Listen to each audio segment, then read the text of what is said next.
Good morning all of you. Welcome to my YouTube channel Shri Bhagwati Graphics. तो आज की इस क्लास में हम सीखेंगे कोल्ड ड्रॉ के कुछ इंपॉर्टेंट शॉर्टकट की जिनकी मदद से आप कोल्ड ड्रॉ में फास्ट वर्क कर पाएंगे। तो हम चलते हैं कोल्ड ड्रॉ पर। सबसे पहले क्या करना है, आपको कोल्ड ड्रॉ ओपन करना है। तो कोल्ड ड्रॉ ओपन करेंगे तो कुछ आपको शॉर्टकट की दिखाई दे रही होंगी, तो इनकी मदद से हम यहाँ पे क्या करेंगे, कोल्ड ड्रॉ में फास्ट काम कर सकते हैं। तो आज मैं आपको एक एक करके यहाँ पे सभी शॉर्टकट की का यूज एक्सप्लेन करने वाला हूँ। तो आप एंड तक बने रहिए और वीडियो को लास्ट तक जरूर देखें। सबसे पहले जो शॉर्टकट की आती है उसमें आता है पहले बार F1। F1 का यूज़ क्या होता है और किस काम के लिए हम F1 का यूज़ करते हैं। F1 का यूज़ करते हैं हेल्प के लिए। अब यहाँ पे हेल्प लिखा हुआ है, तो किस तरह की हेल्प लेने के लिए यूज़ करते हैं हम F1 का। F1 का यूज़ करते हैं ऑनलाइन हेल्प लेने के लिए। यदि आपको कोल्ड ड्रॉ से संबंधित कुछ हेल्प चाहिए तो आपको प्रेस करना है F1। जैसे ही आप कीबोर्ड से F1 प्रेस करते हैं तो आपके सामने help, cold draw help open हो जाएगी। यहाँ पे देख सकते हैं आप कोल्ड ड्रॉ के लिए हेल्प ओपन हो जाती है। तो यदि आप इंटरनेट से कनेक्टेड हैं तो यहाँ पे क्या कर सकते हैं, कोल्ड ड्रॉ के बारे में कुछ भी यहाँ से पूछ सकते हैं। जैसे कि यहाँ पे वेलकम लिखा हुआ है, तो यहाँ पे what's new in cold draw, यानी कि कोल्ड ड्रॉ में क्या नया करना चाहते हो आप, कोल्ड ड्रॉ कैसे डाउनलोड कर सकते हो, इंस्टॉल कर सकते हो, लैंग्वेज कैसे चेंज कर सकते हो, रजिस्ट्रेशन कैसे कर सकते हो, अपडेट कोल्ड ड्रॉ को अपडेट कैसे कर सकते हो, कोल्ड ड्रॉ में सपोर्ट कैसे कर सकते हो सर्विस को। तो इस तरह की बहुत सारे यहाँ पे क्या है, यहाँ पे इंफॉर्मेशन दी जाती हैं। ये क्या करता है, ये ऑनलाइन काम में आती हैं। तो हम इसलिए यूज करते हैं F1 का एक्स्ट्रा हेल्प लेने के लिए कोल्ड ड्रॉ से संबंधित। उसके बाद आते हैं सेकंड पे, ये होती है F2। F2 का यूज करते हैं जूम इन के लिए, यानी कि किसी भी ऑब्जेक्ट को हमको जूम करना है तो हम यूज करते हैं F2 का। F2 से क्या होता है, यदि मैं यहाँ पे, ये ऑब्जेक्ट है मेरा और मैंने यहाँ पे प्रेस कर दिया F2, तो F2 से क्या होगा, जो F2 से अगर मैं प्रेस किया है तो यहाँ पे जूम टूल एक्टिवेट हो जाता है। यदि आप देख सकते हैं रेक्टेंगल टूल एक्टिवेट है अभी, और मैं यहाँ पे कर रहा हूँ F2, तो मैंने F2 किया है तो आप देख सकते हैं जूम टूल का यहाँ पे एक्टिवेशन हो चुका है। आप देख सकते हैं अभी, अब मैं इसे जूम कर सकता हूँ। जैसे कि मुझे ये जूम करना है तो मैंने इसको सेलेक्ट किया तो ये जूम हो गया। अब क्या करना है मुझे, अब वापस से पहले ऐसा करना है इसको, तो हम जो यूज करेंगे यहाँ पे F3 का यूज करते हैं जूम आउट करने के लिए। जो मैंने चीज जूम की है, जिस ऑब्जेक्ट को मैंने जूम किया यहाँ पर, जैसे मैंने इस पेज को इतना जूम कर दिया, अब मुझे क्या करना है, वापस से जूम आउट, यानी पहले ऐसा करना है। तो पहले ऐसा करने के लिए, जूम आउट करने के लिए यूज करते हैं F3 का। कीबोर्ड से प्रेस करो F3, तो आप जैसे ही F3 पर करेंगे तो ऑटोमेटिक यहाँ पे क्या होगा, आपका ऑब्जेक्ट जूम आउट होता जाएगा, या ऑटोमेटिकली काम करेगा F3। उसके बाद आते हैं नेक्स्ट ऑब्जेक्ट पर। नेक्स्ट क्या है, F4। नेक्स्ट शॉर्टकट की आपकी है F4। F4 का यूज करते हैं fit on object. Fit on object इसका यूज करते हैं, जो ऑब्जेक्ट है उसको पूरे साइज में फुल स्क्रीन पर देखना। यानी कि F4 से क्या हुआ, जो ऑब्जेक्ट है आपका, जो सिलेक्टेड ऑब्जेक्ट है, यदि मैं इस ऑब्जेक्ट को सिलेक्ट करके F4 प्रेस कर देता हूँ कीबोर्ड से, तो क्या हुआ, ये ऑब्जेक्ट अपने वास्तविक साइज में दिखने लगेगा इस तरह। तो समझ में आ गया होगा आपको F4 से क्या हो रहा है, जो ऑब्जेक्ट है वो यहाँ पे फिट हो रहा है। अभी ऑब्जेक्ट हमारा क्या है, अभी ऑब्जेक्ट हमारा ये पेज है। यदि मैं यहाँ से न्यू पेज लेता हूँ और इस ऑब्जेक्ट को यहाँ पे सेलेक्ट करता हूँ और तब करता हूँ F4, तो क्या हो रहा है, यहाँ पे जो रेक्टेंगल है वो पूरे वास्तविक साइज में शो हो रहा है। तो उम्मीद करता हूँ आपको समझ में आ रहा होगा। तो F4 का यूज करते हैं फिट ऑन ऑब्जेक्ट के लिए, यानी कि जो ऑब्जेक्ट आपका सिलेक्टेड होता है वो पूरे पेज पर, यानी कि पूरी स्क्रीन पे यहाँ पे शो हो जाता है अपने वास्तविक साइज में। नेक्स्ट चलते हैं। नेक्स्ट है, नेक्स्ट शॉर्टकट की है आपकी F5। F5 से क्या होता है और यूज कैसे करते हैं। F5 का यूज करते हैं फ्री हैंड टूल के लिए। फ्री हैंड टूल के लिए, फ्री हैंड टूल का दूसरा नाम होता है लाइन टूल। अब फ्री हैंड टूल क्या होता है, फ्री हैंड टूल को हम लाइन टूल बोलते हैं, यानी कि लाइन खींचने के लिए आपको F5 की प्रेस करनी है। यदि आपको क्या करना है, मुझे क्या करना है, बिना सेलेक्ट किए लाइन टूल एक्टिवेट करना है, तो आपको क्या करना पड़ेगा, कीबोर्ड से प्रेस करना पड़ेगा F5। जैसे ही आप प्रेस करेंगे F5 तो देख सकते हैं आप लाइन खींच सकते हैं। तो समझ में आ रहा होगा आपको। इसी को हम प्रिएंट टूल बोलते हैं और इसी को लाइन टूल बोलते हैं। सेकंड चलते हैं, उसके बाद F6। अब ये F6 क्या है और इसका नाम क्या है, रेक्टेंगल टूल। इससे क्या होगा, यदि मैं कीबोर्ड से प्रेस करता हूँ F6 तो क्या होगा, कोरल ड्रॉ में F6 से रेक्टेंगल टूल को एक्टिवेट कर सकते हैं। अभी कौन सा सेलेक्ट है, अभी लाइन टूल एक्टिवेट है। यदि मैं यहाँ पे करता हूँ F6 यानी कि F6 तो यहाँ पे क्या हो गया, F6 करने से रेक्टेंगल टूल एक्टिवेट हो गया है। उम्मीद करता हूँ आपको समझ में आ रहा होगा। उसके बाद चलते हैं F7। अब F7 से क्या होगा, अभी यहाँ पे कौन सा टूल एक्टिवेट है, rectangle tool. Rectangle tool activate है अभी क्या रेक्टेंगल टूल एक्टिवेट है। और रेक्टेंगल टूल को यदि मुझे स्क्वायर खींचना है तो क्या करना पड़ेगा, अभी देखो क्या आ रहा है, ये हम इसको कोई भी रेक्टेंगल या स्क्वायर कुछ भी दे सकते हैं। अभी मुझे क्या करना है, इसको स्क्वायर बनाना है। यदि आपको रेक्टेंगल से स्क्वायर बनाना है तो कंट्रोल को प्रेस करके आप इसको खींचोगे तो क्या बनेगा, स्क्वायर ही बनेगा। कंट्रोल लगा के आप किसी ऑब्जेक्ट को खींचते हो तो स्क्वायर ही मिलेगा इस तरह। तो उसके बाद चलते हैं नेक्स्ट पर। नेक्स्ट शॉर्टकट की है आपकी F7। F7 से क्या होता है, एलिप्स टूल। यहाँ पे लिखा हुआ है F7 से ellipse tool. F7 for ellipse tool. इससे क्या होगा, एलिप्स माने होता है सर्कल। यदि मुझे कोई सर्कल या ओवल क्रिएट करना है तो यूज करेंगे यहाँ पे एलिप्स टूल का। यहाँ पे मैं प्रेस करता हूँ F7 तो ये आप देख सकते हैं इधर F7 लिखा हुआ है, एलिप्स टूल F7। अब अगर मैं यहाँ शॉर्टकट की प्रेस कर दूँ, यहाँ पे अभी मैंने यहाँ पे कोई सिलेक्शन नहीं किया है, अभी मेरा यहाँ पे रेक्टेंगल सेलेक्ट है और मैंने कर दिया यहाँ पे F7 तो क्या होगा, यहीं पे देखो यहीं पे क्या आ गया, ओवल या एलिप्स टूल यहाँ पे आ चुका है। सर्कल बोलते हैं इसको। यदि हम कंट्रोल के साथ प्रेस करते हैं तो बनेगा यहाँ पे इक्वल सर्कल। और यदि हम बिना सर्कल के इसको बिना कंट्रोल के खींचते हैं तो आप कोई भी इसको साइज दे सकते हो, कोई भी शेप इसको दे सकते हैं। क्लियर हो गया होगा आपको। आप चलते हैं नेक्स्ट शॉर्टकट की तरफ। नेक्स्ट क्या है, नेक्स्ट आपकी है F9। क्या है, F9। इससे क्या होगा, फुल स्क्रीन। यानी कि इसका मतलब ये होता है आपने कोई भी ऑब्जेक्ट बनाया है, आपको वो पूरी स्क्रीन पर दिखना है। पूरी स्क्रीन बोलते हैं इसको, यानी कि पूरी स्क्रीन पर आपको इस ऑब्जेक्ट को शो करना है। तो क्या करना पड़ेगा, आपको कीबोर्ड से प्रेस करना है F9। जैसे ही मैं F9 प्रेस करता हूँ तो जितने भी मेरे ऑब्जेक्ट हैं यहाँ पे पूरी स्क्रीन पर शो हो रहे हैं। तो इस तरह आप अपने अभी ऑब्जेक्ट को शो कर सकते हैं F9 की मदद से। अब मुझे क्या करना है, इस प्रीव्यू से बाहर आना है, यानी कि फुल स्क्रीन से बाहर आना है। तो आपको कीबोर्ड से प्रेस करना है एस्केप की। कीबोर्ड से प्रेस करना है आपको एस्केप की। उसके बाद आते हैं F10। F10 से होता है शेप टूल। शेप टूल का यूज करते हैं, जैसे कि आप शेप टूल क्या है, शेप टूल का यूज करते हैं आकृति में चेंजेस।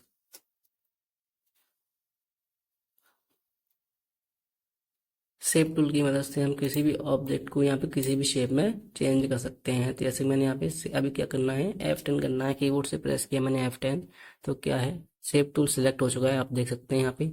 यदि मुझे इस रेक्टेंगल के कॉर्नर को मोड़ना है, यानी कि कॉर्नर को घटाना है, तो यहाँ पे हम यूज करते हैं शेप टूल का इस तरह। तो मैं अपने कॉर्नर को राउंड कर सकता हूँ। तो इस तरह की शेप बनाने के लिए हम यूज करते हैं शेप टूल का। यदि कीबोर्ड से प्रेस करते हैं F10 तो शेप टूल सेलेक्ट हो जाता है। उसके बाद आपको कॉर्नर को सेलेक्ट करना होता है। उसके बाद आते हैं F11। अब F11 से क्या होता है, interactive fill tool and fountain fill. F11 का नाम होता है इंटरेक्टिव फिल टूल। इसका नाम है इंटरेक्टिव फिल टूल। इसी का दूसरा नाम होता है फाउंटेन फिल, जिसको हम बोलते हैं gradient colour. Interactive fill tool का यूज करते हैं ग्रेडियंट कलर करने के लिए, यानी कि किसी भी ऑब्जेक्ट में मल्टीपल कलर करना हो तो यूज करते हैं हम F11 का। अभी यहाँ पे क्या है, हमारा ऑब्जेक्ट सिलेक्ट है। सिलेक्ट करने के बाद आप कीबोर्ड से प्रेस करो F11। जैसे ही मैं यहाँ पे F11 प्रेस करता हूँ तो क्या होगा, यहाँ पे फाउंटेन फिल नाम से एक ऑप्शन ऑन हो जाएगा। अब इससे क्या कर सकते हैं, इस ऑब्जेक्ट में मल्टीपल कलर कर सकते हैं। जैसे कि यहाँ पे लिखा हुआ है 2 कलर, तो यहाँ पे ब्लैक और वाइट, तो मैंने यहाँ पे चेंजेस कर दिए। अब यहाँ पे 2 कलर हो गए। यदि मुझे 3 कलर चाहिए तो यहाँ पे प्रेस करेंगे और इसको ऐड कर देंगे। अब इससे क्या हुआ, आप जितने चाहें उतने कलर यहाँ पे कर सकते हैं। इस तरह यहाँ पे कलर बढ़ा सकते हैं, यहाँ पे कर देना ओके। तो जो कलर आपने सेलेक्ट किए वो फिल हो जाएंगे। इसको बोलते हैं fountain fill, interactive fill tool या ग्रेडियंट कलर। शॉर्टकट की F11। उसके बाद आते हैं F12। F12 से क्या होता है, आउटलाइन सेटअप। आउटलाइन सेटअप का मतलब होता है आउटलाइन का सेटअप करना। जैसे कि अब इसकी आउटलाइन आप देख सकते हैं बहुत ही हल्की हो रही है। अब जैसे मुझे क्या करना है, इस वाली में आउटलाइन का सेटअप करना है, ऐसे कॉर्नर वगैरह क्यों, जैसे हम यहाँ पे कीबोर्ड से प्रेस करते हैं F12। अब F12 करने से क्या हुआ, आउटलाइन पेन ओपन हो जाएगा। इससे क्या कर सकते हैं, हम अपनी आउटलाइन का सेटअप कर सकते हैं। जैसे कि यहाँ पे दे रखा है हेयर लाइन, अब इससे क्या होगा, हम अपनी लाइन को मोटाई और पतलाई यहाँ से कर सकते हैं। तो मैंने 4 पॉइंट कर दिए। उसके बाद यहाँ से अपनी पॉइंट, यहाँ पे अपने ऑब्जेक्ट की यूनिट चेंज कर सकते हैं, यानी कि जो आउटलाइन चाहिए वो आप किस में चाहिए। अगर आपकी कोई डिज़ाइन ज़्यादा बड़ी है तो आप यहाँ से इंचेस में कर सकते हैं, छोटी है तो मिलीमीटर का पॉइंट या पिक्सल में कर सकते हैं। और यहाँ से करना है आपको ओके, अभी कुछ नहीं करना। अब यहाँ पे स्टाइल्स, अब आउटलाइन में आपको, आप देख सकते हैं यहाँ पे आउटलाइन कैसी है आपकी, नॉर्मल है। तो आप यहाँ से कोई भी डिज़ाइन यहाँ पे डाल सकते हैं, मैंने इसको कर दिया। और उसके बाद आते हैं ये कॉर्नर्स हैं। अब किस तरह का कॉर्नर आपने यहाँ पे शेप में लगाना चाहते हैं तो यहाँ पे सेलेक्ट भी कर सकते हैं, राउंड वाले या कॉर्नर वाले या कटे हुए। तो मैंने राउंड वाले को कर दिया और यहाँ पे कर देते हैं। अब क्या करना है, बिहाइंड फिल और इसके इन दोनों को क्लिक करना है और ओके करना है। आप देख सकते हैं जो आपकी आउटलाइन आई एकदम ठीक तरह से आ चुकी है। तो इसके लिए यूज़ करते हैं हम आउटलाइन सेटअप का F12 का। उसके बाद चलते हैं नेक्स्ट शॉर्टकट की पर। उसके बाद आती है आपकी Shift+F4।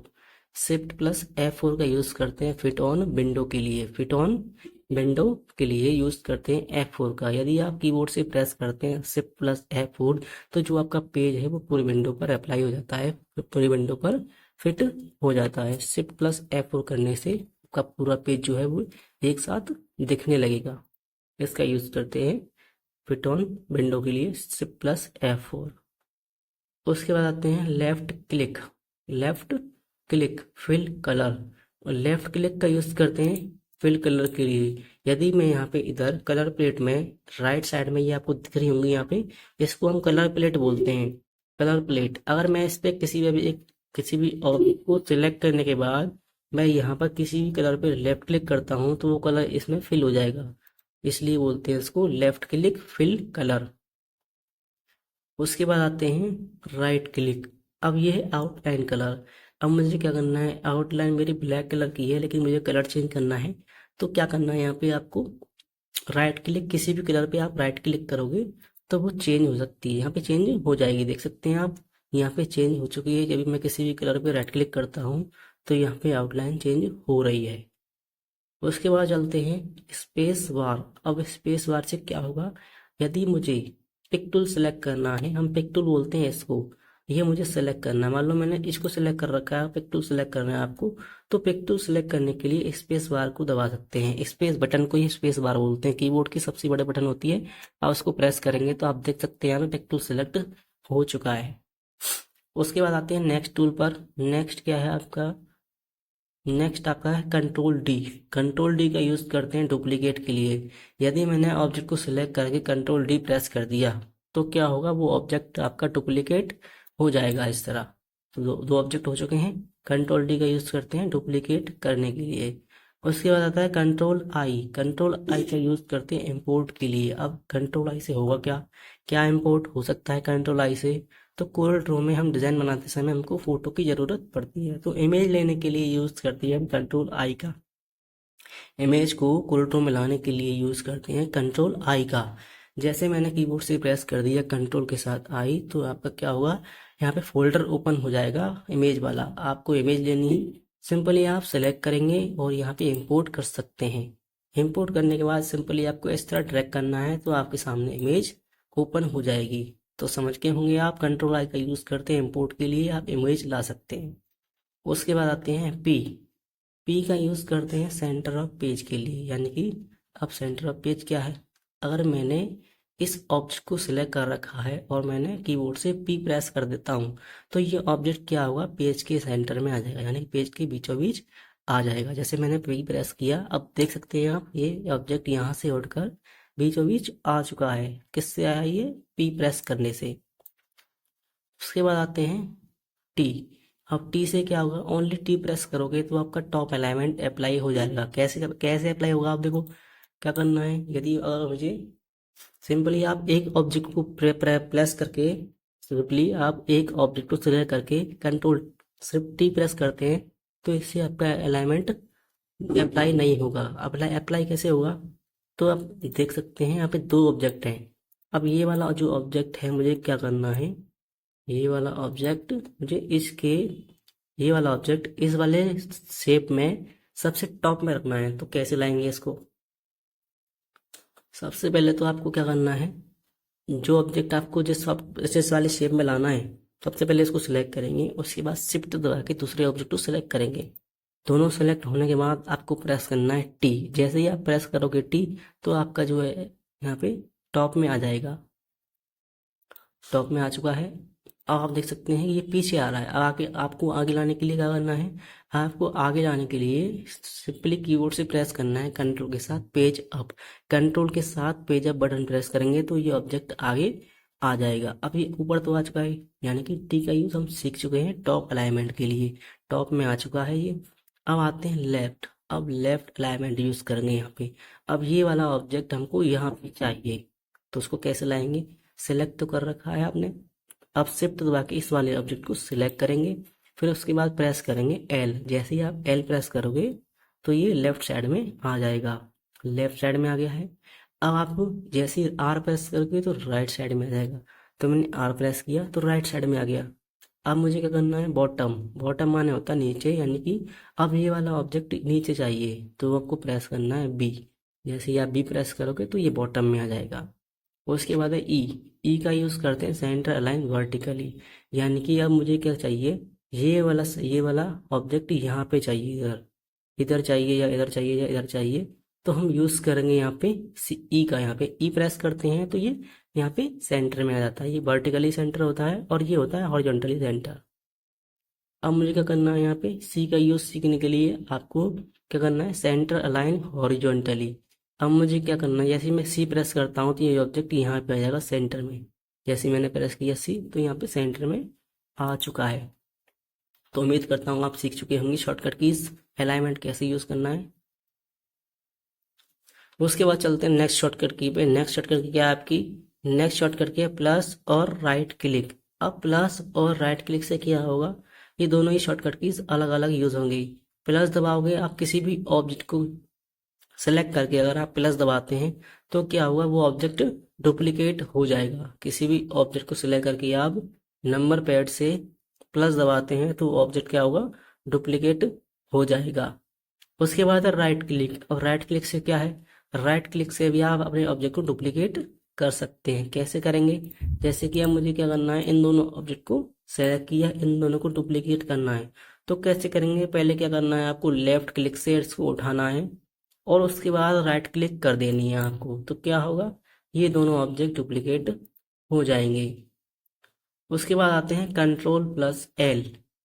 कंट्रोल एल का यूज करते हैं कंबाइन के लिए, कंट्रोल एल का यूज करते हैं कंबाइन के लिए। कंबाइन का मतलब होता है दो अलग अलग पार्ट को एक साथ मिक्स करना, दो अलग अलग पार्ट को एक साथ मिक्स करना। तो हम सीखने के लिए करते हैं पहले, जैसे कि मैंने यहाँ पे क्या किया, एक सर्कल ले चुका हूं, मैं सर्कल ले लिया मैंने।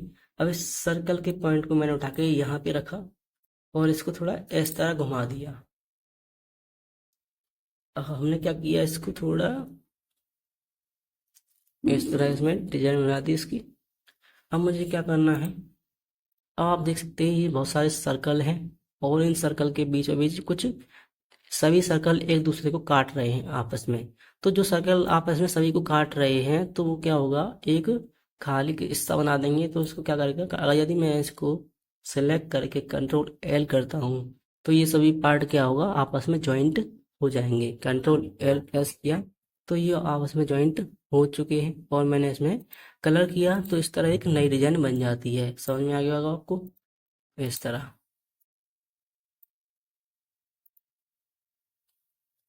इस तरह आप एक नई डिजाइन क्रिएट कर सकते हो कंट्रोल एल की मदद से। उसके बाद आते हैं आप कंट्रोल के का यूज करते हैं ब्रेक अपार्ट के लिए। कंट्रोल के का यूज करते हैं ब्रेक अपार्ट। ब्रेक अपार्ट का मतलब होता है ब्रेक ए पार्ट का मतलब होता है पार्ट्स को अलग अलग करना।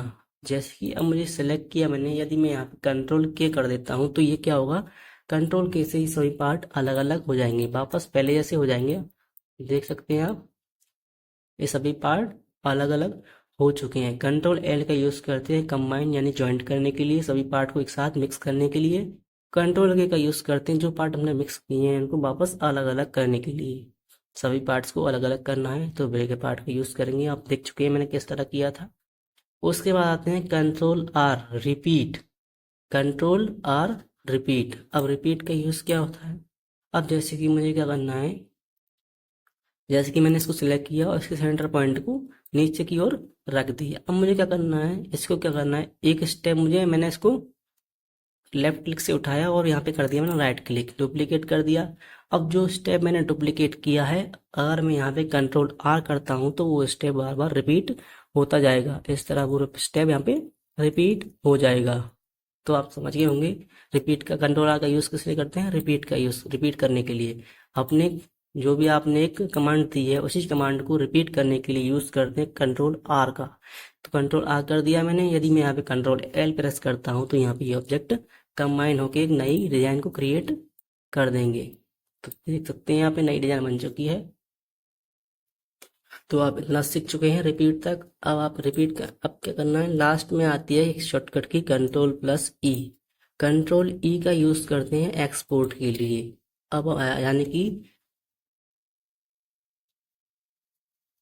यानी आपकी फाइल यहाँ पे पूरी बन चुकी है, आपकी कोई भी डिजाइन कंप्लीट होने के बाद पूरी हो जाती है तो क्या करना है, आपको इसको जेपीजी में निकालना है। तो जेपीजी में निकालने के लिए यूज करते हैं हम कंट्रोल ई का। जैसे ही मैं कंट्रोल ई प्रेस करता हूँ, मैंने किया कंट्रोल ई, तो यहाँ पे आपको अपनी फाइल को कहाँ पे किस फोल्डर में एक्सपोर्ट करना है वो ऑप्शन आ जाएंगे। तो मैंने डेस्कटॉप पे सिलेक्ट किया, अब मैं यहाँ पे इसको डेस्कटॉप पे सेलेक्ट करके मैंने शॉर्टकट नाम से यहाँ पे अपनी इस फाइल को सेव कर रहा हूँ। एक्सपोर्ट करना है आपको, एक्सपोर्ट करेंगे तो यहाँ पे क्या हुआ, आपकी हाइट और विड्थ यानी पेज का साइज जो है वो सिलेक्ट हो जाएगा। यहाँ पेज का साइज आ जाएगा, पेज का साइज आने के बाद क्या करना है आपको, यहाँ पे हाइट विड्थ दिख जाएगी आपको। रिजोल्यूशन में आपको 300 या 600 डाल देना है HD क्वालिटी के लिए। और यहाँ पे कलर मोड रखना है आपको RGB कलर 24 फिट। यदि आपकी कोई भी डिज़ाइन या कोई भी पेज आपका कोई छोटी डिज़ाइन है तो उसके लिए हम यूज़ करते हैं RGB। यदि आपका कोई बैनर या फ्लैक्स कोई ज़्यादा बड़ी डिज़ाइन होती है तो उसके लिए यूज़ करते हैं हम CMY के। तो हम कोई हमारी छोटी डिज़ाइन है इसलिए यहाँ पे हम ले रहे हैं यहाँ पे RGB। उसकी बात करना आपको ओके। जैसे ही आप ओके प्रेस करते हो तो यहाँ पे क्या आएगा, JPG एक्सपोर्ट। तो यहाँ पे आप अपनी क्वालिटी भी चेक कर सकते हो, रिव्यू के साथ अपनी क्वालिटी चेक कर सकते हैं। और यहाँ पे करना है आपको ओके। जैसे ही आप ओके प्रेस करोगे तो थोड़ा टाइम लेने के बाद आपकी फाइल टेक्स्ट